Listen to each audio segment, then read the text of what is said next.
Merhabalar sevgili Koç ve yükselen burcu Koç, ay burcu Koç olan çok değerli arkadaşım. Hoş geldin sevgili Koç burcu. Umarım çok ama çok iyisindir. Bakalım 8 gün içinde seni neler bekliyor sevgili Koç burcu. Kartlarımı bir de şöyle karıştırıyorum. Hemen ilk etkiyi senin için aldım. Gül yedilisi. Bakalım burada bir şeyler çıktı arkadaşlar. Şimdi burada bir aldatılma, kandırılma, ihanet var sevgili Koç burcu. Hatta ben sonraki kartı açacağım ve bu şekilde devam edeceğim. İlham onlusu. Şimdi burada mücadele verdiğim bir konu var. Yani ilmek ilmek dokuduğun, emek verdiğim fakat emeklerinin karşılığını yeterince alamıyorum dediğim bir durumun içerisindesin. Aynı zamanda yine geçtiğimiz üçlü vadeler, 3 gün 3 haftalık süreç, yine önümüzdeki 3 günlük süreç, 8 günü baz aldık arkadaşlar biliyorsunuz. Kalp kırgınlıklarına dikkat et. Kalp ile ilgili şimdi kılıç üçlüsünü biliyorsunuz, ses üçlüsü. Kalp ile ilgili sağlık problemleri, aldatılma, kandırılma, ihanet, bir yalanın, bir dedikodunun, belki hatta bir iftiranın senin karşına çıkması. Bunlara karşı dikkatli ol. Bazılarınız zaten hali hazırda bunu yaşıyor görünüyorsunuz arkadaşlar. Çünkü çok yakın etkiler aktı. Yani üçlü vadeler öncesinde de büyük bir kısmınız bunu yaşıyorsunuz. Ve burada sorumlulukların yükün çok fazla. Halletmen gereken o kadar çok şey var ki, yani az önce dedim ya, ilmek ilmek dokuyorsun. Onu da yapmam lazım, bunu da yapmam lazım. İş yükü birikti. Aynı zamanda ben çok çalışıyorum. Bir bakalım. Çok çalışıyorum fakat emeklerimin karşılığını tam olarak istediğim ölçüde alamıyorum dediğim bir durum söz konusu açıkçası. Şöyle bir bakalım. Fakat tüm bu konular ile ilgili bu 8 gün içinde yeni bir başlangıç gerçekleştireceksin. Yani diyorsun ki ben tüm bu karmaşanın içinden çıkmak istiyorum. Ait olduğum yerde değilim.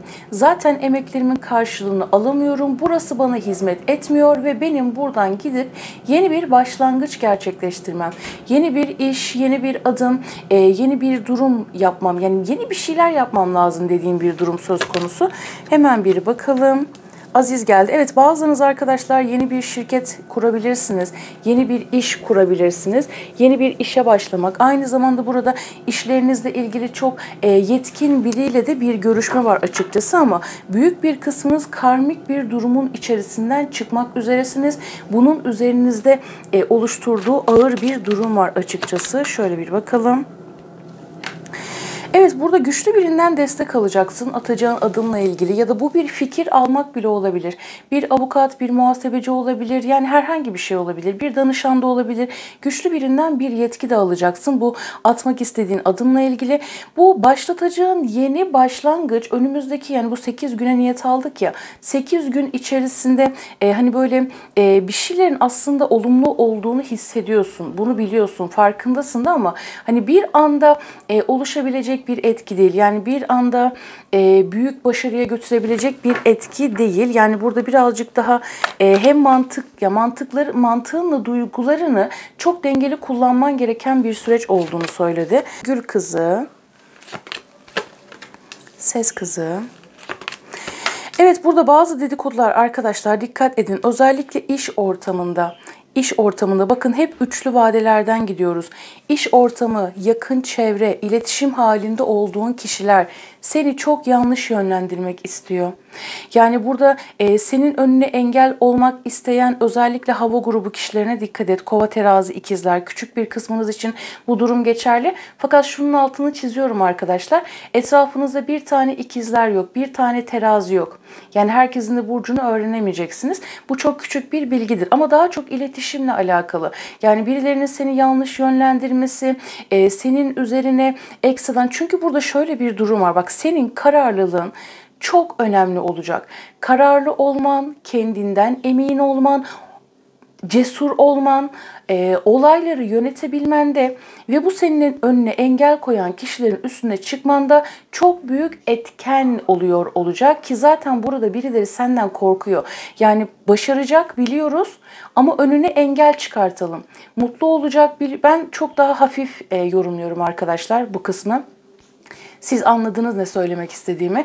Hani başaracak biliyoruz, mutlu olacak biliyoruz ama önüne engel çıkartalım dediği bir durum söz konusu var. Yani burada yeni bir iş teklifi de aynı zamanda. Yani bir kısmınıza yeni bir iş teklifi, yeni bir proje teklifi gelecek.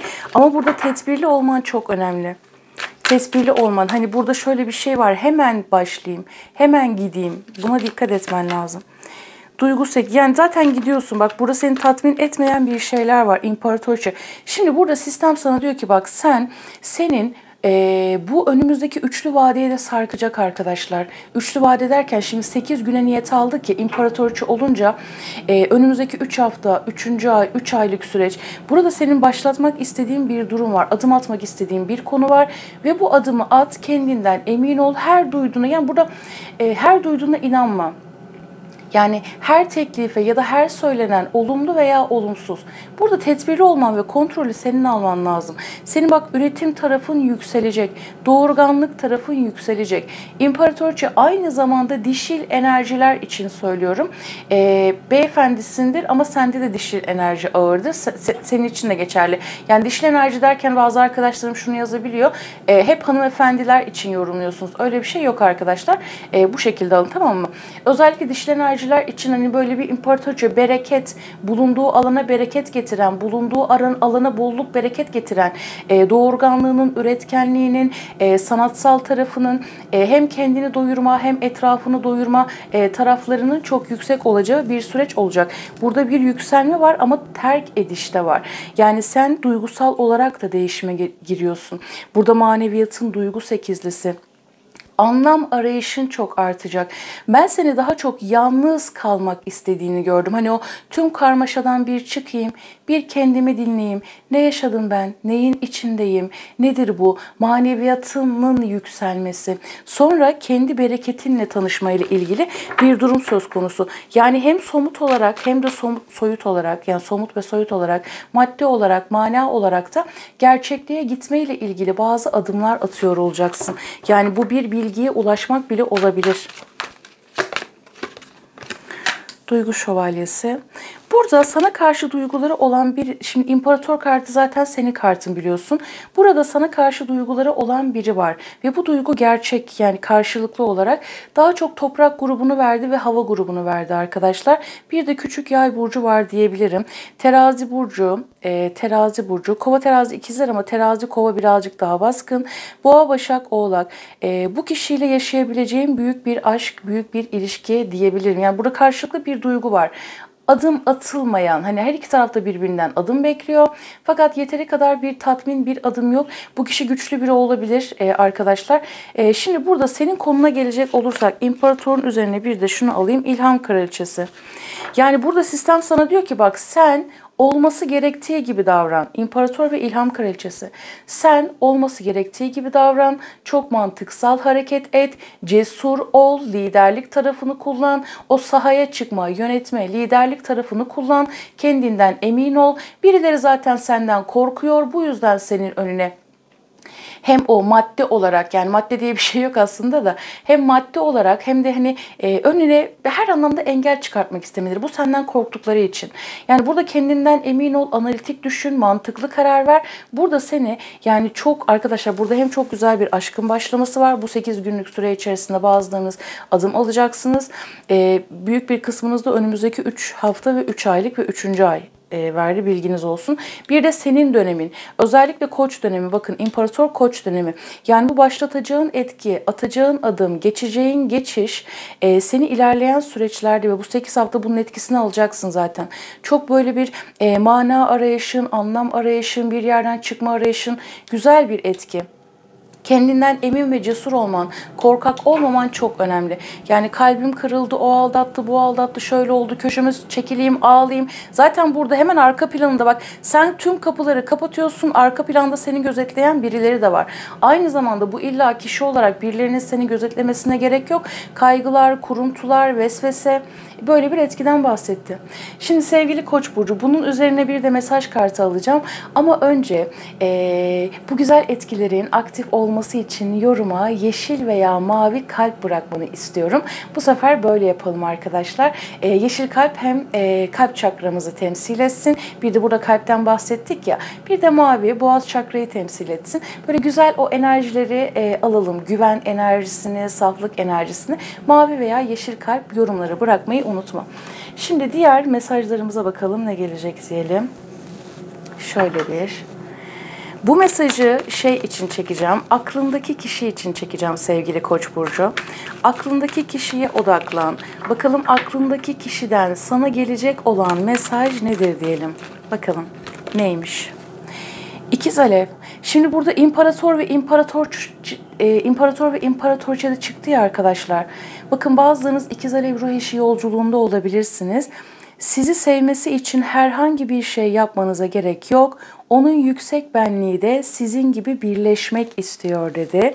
Bakalım başka ne söyleyecek? Keşif.